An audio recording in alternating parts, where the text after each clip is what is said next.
Aleyküm ve rahmetullahi berekatuhu.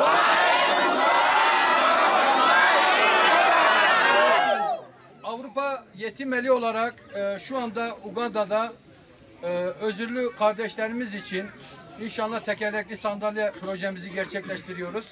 Bu kardeşlerimize daha önce biz buraya geldiğimizde ki bu köyde 13 bir de başka bir bölgede 12 tane özellikle tekerlekli sandalye talebi bizde bu etmişlerdi ve buna öncülük eden Kasım kardeşimiz de şu anda buradadır.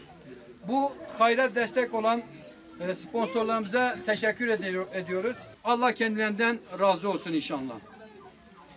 Emin Zira.